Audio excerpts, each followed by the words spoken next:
He dedicado varios de los videos en este canal a analizar distintas figuras relevantes de las Fuerzas Armadas Revolucionarias de Colombia, FARC.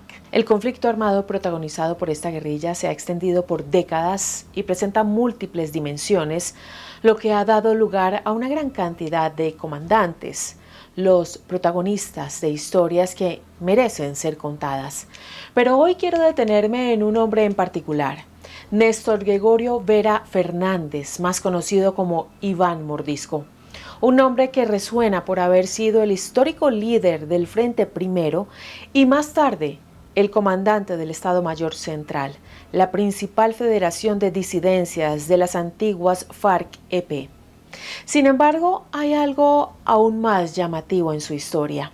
Desde el año 2018, 3 gobiernos distintos han intentado capturarlo, aunque sin éxito. De hecho, uno de esos intentos llegó a ser anunciado como un supuesto abatimiento, que luego fue desmentido por el propio guerrillero.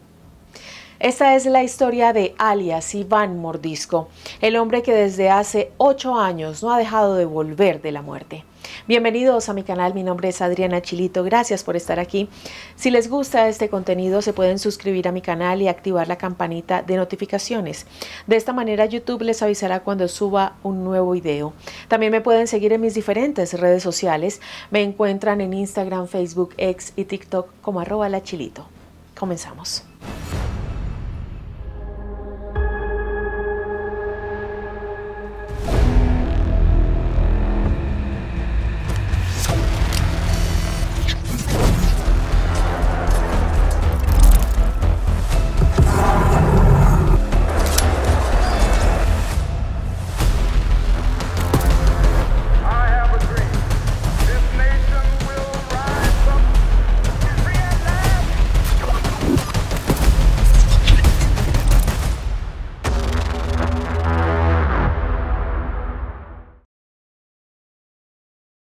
Al margen de las biografías. Néstor Gregorio Vera Fernández nació el 8 de octubre del año 1974 en el Peñón, Santander, una región históricamente caracterizada por el aislamiento geográfico y una limitada presencia estatal. A diferencia de otros comandantes de las FARC, como Manuel Marulanda Vélez, Raúl Reyes o Alfonso Cano, cuyas trayectorias han sido ampliamente documentadas, la información sobre su antes del ingreso al conflicto armado es prácticamente inexistente. Igualmente es posible delinear algunos rasgos de su origen. Creció en un entorno rural donde la subsistencia de las familias se apoyaba principalmente en el trabajo agrícola, en un territorio atravesado por la presencia de grupos armados. En este escenario, las economías locales combinaban actividades formales con cultivos ilícitos, lo que configuraba un entramado donde la legalidad y la ilegalidad coexistían de manera difusa. En este punto resulta clave entender que durante las décadas de 1980 y 1990, el conflicto armado en Colombia no se percibía como un hecho extraordinario, sino como parte del paisaje cotidiano en amplias zonas del país. En un contexto donde la presencia estatal en las áreas rurales era prácticamente nula, amplios sectores de la población quedaban por fuera del registro institucional. Vera Fernández fue uno de ellos, hasta que pasó a ser conocido como alias Iván Mordisco. A comienzos de los 90, siendo aún muy joven, posiblemente menor de edad, se unió a las Fuerzas Armadas Revolucionarias de Colombia, Ejército del Pueblo, más conocidas como FARC-EP. Sus primeros pasos fueron como guerrillero raso, pero rápidamente se especializó como francotirador y explosivista dentro del Frente Armando Ríos, una unidad con presencia en San José del Guaviare. El ascenso de Iván Mordisco comenzó a delinearse en el año 2008, cuando asumió de manera transitoria el mando del Frente Primero tras la captura de su entonces comandante Gerardo Aguilar, alias César. Sin embargo, ese lugar fue efímero. En 2009, Marco Fidel Suárez, alias Cocorico, tomó el control de la estructura y Mordisco pasó a desempeñarse como jefe de la Compañía de Orden Público del mismo frente, con injerencia en Guaviare y Vaupés. Aunque se trataba de un rango inferior, no era un puesto menor. Implicaba la conducción directa de unidades armadas, la ejecución de operaciones en territorio y el control cotidiano sobre combatientes. Y en este rol, las tareas de Mordisco se centraron en el reclutamiento forzado y en la protección de cultivos ilícitos. En 2012 volvió a asumir como comandante del Frente Primero, pero esta vez de forma estable. Este rol lo consolidó como la principal autoridad de la estructura, siendo el responsable de las decisiones militares y económicas, lo que implicó la conducción de las operaciones armadas, el control territorial, la administración de recursos y la articulación con otras unidades de la organización. Desde esa posición, estuvo vinculado a prácticas como la extorsión a comerciantes, agricultores y otros habitantes rurales, así como la explotación de economías ilegales, entre ellas la minería. Incluso para ese entonces, las autoridades colombianas lo habían señalado como el presunto reclutador de menores de edad. Pese a que para esos años Mordisco escalaba en la estructura de poder dentro de las FARC, lo cierto es que, en paralelo, Colombia atravesaba un proceso político de otra naturaleza, uno orientado a poner fin a décadas de conflicto armado. Desde la década del 80, distintos gobiernos impulsaron instancias de diálogo con la guerrilla, pero siempre con resultados dispares. Sin embargo, fue recién en 2012, bajo la presidencia de Juan Manuel Santos, cuando se iniciaron las negociaciones que culminaron con el acuerdo de paz firmado en el año 2016. Este acuerdo contempló, entre otros puntos centrales, el desarme y la incorporación de los combatientes a la vida civil, la participación política de exintegrantes de las FARC, el desarrollo rural en zonas históricamente afectadas por el conflicto y la creación de un sistema de justicia transicional para investigar y juzgar los crímenes cometidos durante la guerra. Pero en ese contexto de apertura y negociación, Vera Fernández tomó una postura distinta a la gran mayoría de sus compañeros guerrilleros. Lejos de alinearse con el proceso de paz, tomó una dirección que lo colocaría por fuera del nuevo orden. El disidente. Antes de la firma del acuerdo entre el gobierno colombiano y las FARC en 2016, alias Iván Mordisco envió una carta al secretariado de la organización en La Habana, Cuba. En ella no solo hizo público su rechazo al proceso de negociación, sino que también anunció que el Frente Primero, bajo su mando, no desmovilizaría tropas. Es decir, no entregaría las armas ni se acogería al proceso de reincorporación a la vida civil, manteniéndose como una estructura armada activa, lo que significaba romper lo acordado con el gobierno. Además, en ese mismo documento, convocó a guerrilleros, guerrilleras, milicianos y milicianas a que no estuvieran de acuerdo con el proceso de paz, a reagruparse y continuar la lucha insurgente. Con ese gesto, Vera Fernández formalizó su alejamiento y emergió como una de las principales figuras disidentes en el sur del país.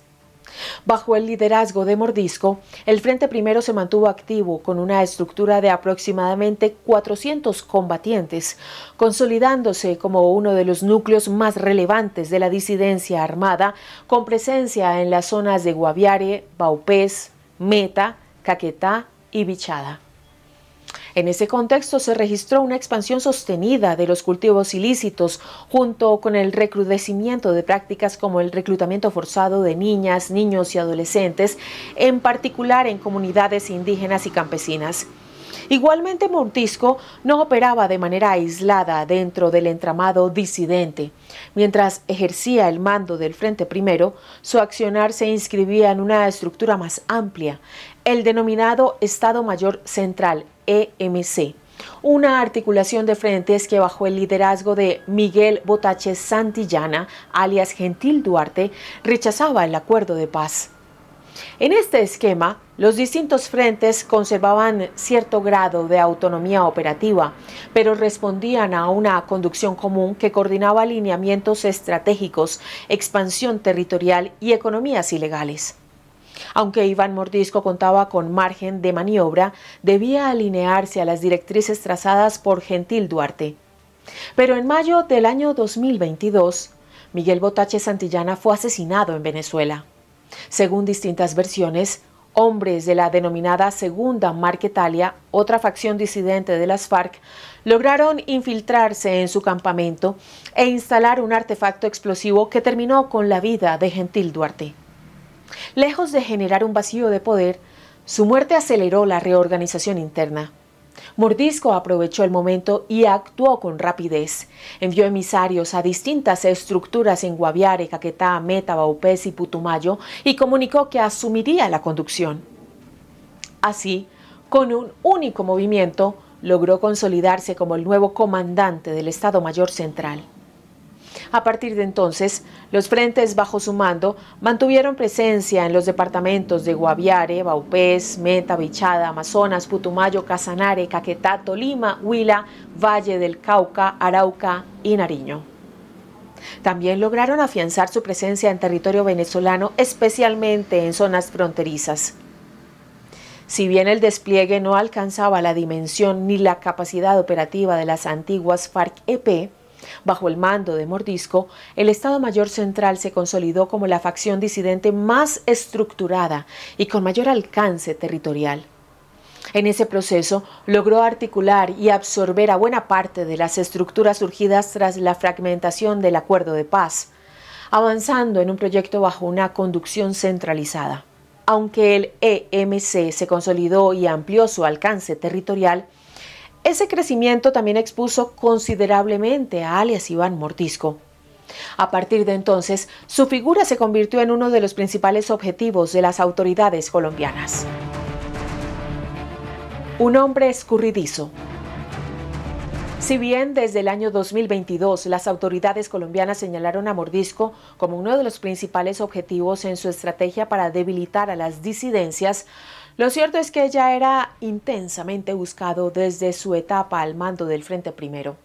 De hecho, fuentes de las fuerzas militares señalan que desde el año 2018, al final del gobierno de Juan Manuel Santos, se registraron al menos 15 reportes falsos sobre su muerte. Uno de los operativos más emblemáticos fue la denominada Operación Júpiter, ejecutada en el año 2022 por las Fuerzas de Seguridad colombianas en Caquetá. Fue diseñada con el objetivo de neutralizar al líder del Estado Mayor Central.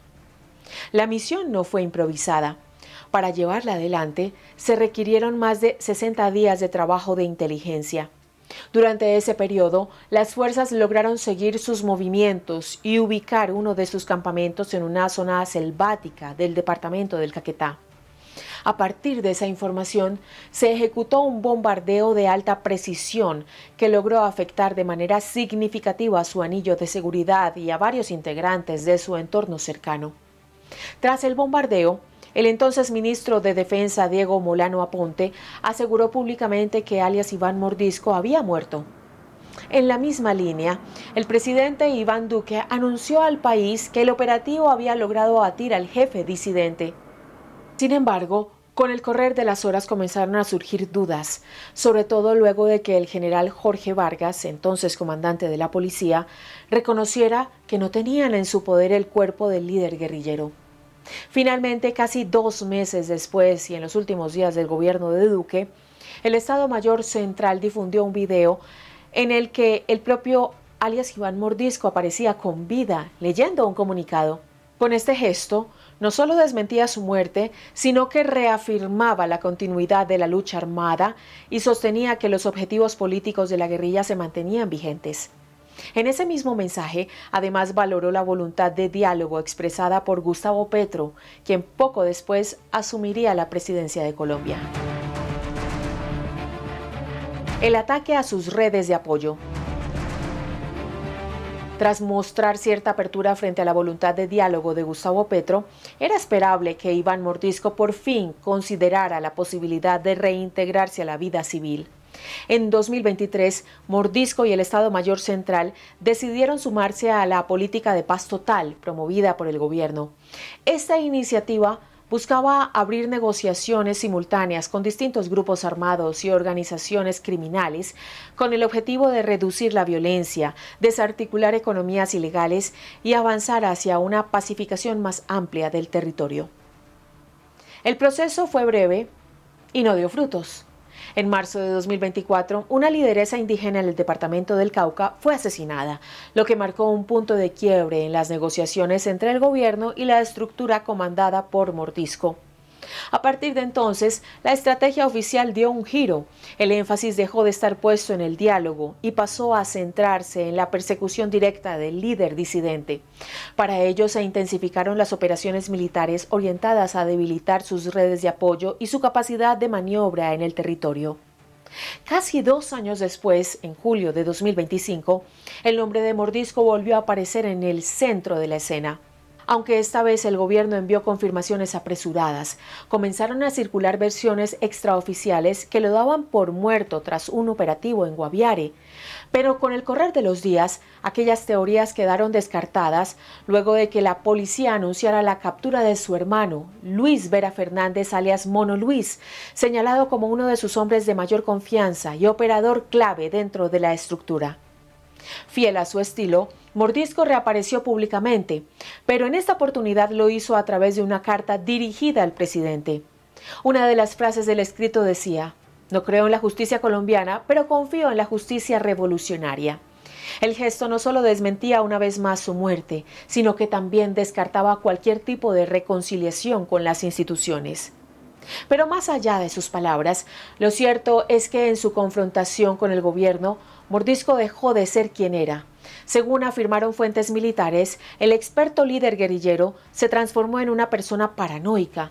Pasó de movilizarse con un alto número de escoltas a hacerlo junto a un grupo reducido de personas de su entera confianza. Incluso la desconfianza en su propia estructura lo habría llevado a tener graves problemas con Alonso 45, el segundo hombre más poderoso del EMC.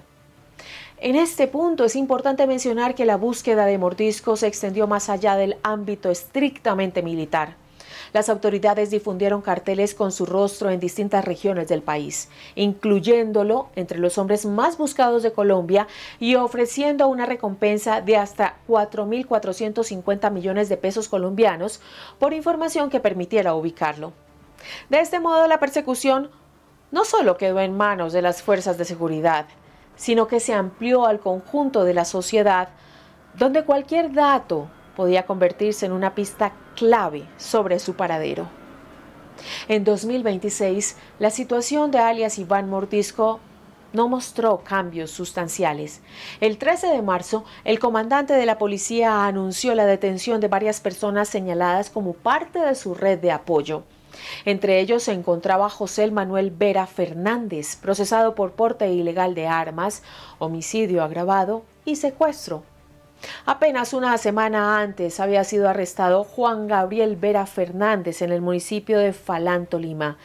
Y en esos mismos días también fue capturado en la misma localidad Andrés Vera Fernández, a quien la policía identificó con el alias de Conejo. Luis Hernando Vera Fernández, alias Mono Luis, fue capturado en El Peñón, Cundinamarca, identificado como operador de confianza de alias Mordisco. La inteligencia policial señaló que Iván Mordisco utilizaba a sus hermanos para fortalecer su círculo de seguridad y sus finanzas ilícitas en el sur del país. De los 10 hermanos que se reporta tiene el líder guerrillero, 4 ya están bajo custodia de la justicia. Bombardeo en Vaupés. En marzo del año 2026, las autoridades no solo detuvieron a integrantes del vínculo de apoyo de alias Iván Mordisco, sino que también lo atacaron directamente. El operativo formó parte de la estrategia que el gobierno venía sosteniendo para intentar neutralizarlo. Gracias a labores de inteligencia, se logró identificar un campamento en una región selvática de Vaupés, en límites con Amazonas y Guaviare. Con esa información, avanzaron en un operativo orientado a dar, finalmente, con el líder disidente. Las Fuerzas Armadas desplegaron una acción conjunta que combinó bombardeos aéreos y maniobras terrestres coordinadas entre Ejército, Fuerza Aeroespacial, Armada y Policía. El ataque fue contundente. El bombardeo dejó un saldo de 6 personas muertas, entre ellas integrantes de su entorno más cercano, incluida su jefa de seguridad y pareja sentimental conocida con el alias de Lorena. Además del impacto humano, las fuerzas incautaron armamento, explosivos, equipos de comunicaciones y material logístico, lo que representó un golpe significativo a la capacidad operativa de la organización en la región. En un primer momento, se llegó a especular con que el propio Mordisco había muerto en el operativo. Pero días después, el Instituto de Medicina Legal analizó los cuerpos recuperados y descartó esa versión, ya que ninguno correspondía al líder disidente. A pesar de esa certeza, por objetos personales hallados cerca de la zona del bombardeo, algunas versiones sostienen que Vera Fernández habría logrado huir, aunque en condiciones físicas comprometidas. En abril del año 2026, una vez más, el paradero de alias Iván Mordisco continuaba siendo un misterio. Conclusiones. A pocos meses de que finalice el mandato de Gustavo Petro, las fuerzas militares sostienen que la persecución continúa. Sin embargo, el repaso de los distintos intentos por capturarlo deja en evidencia un alto nivel de imprecisión operativa.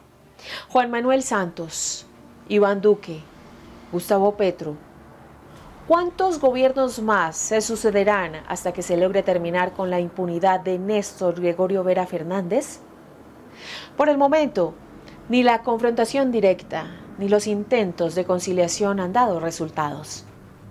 8 años después de los primeros operativos en su contra, alias Iván Mordisco sigue siendo un objetivo escurridizo que aparece y desaparece en los informes oficiales, mientras su figura se mantiene en el centro de una búsqueda que, por ahora, no logra concretarse. Mientras tanto, quienes quedamos expuestos seguimos siendo los colombianos, en esta persecución contra uno de los líderes disidentes más persistentes. Las fuerzas militares y la policía han sufrido pérdidas significativas. Y no se trata solo de recursos económicos de inversión en logística e inteligencia. Son hombres y mujeres que han muerto en operativos que, una y otra vez, terminan sin cumplir su objetivo. En este escenario, la historia de Iván Mordisco es más que la de un hombre que elude su captura. Es el relato vivo de un conflicto armado que no deja de sangrar.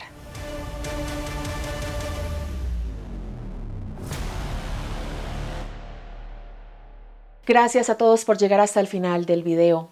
Ya saben que si les gusta este contenido, se pueden suscribir a mi canal y activar la campanita de notificaciones para que YouTube les avise cuando suba un nuevo video.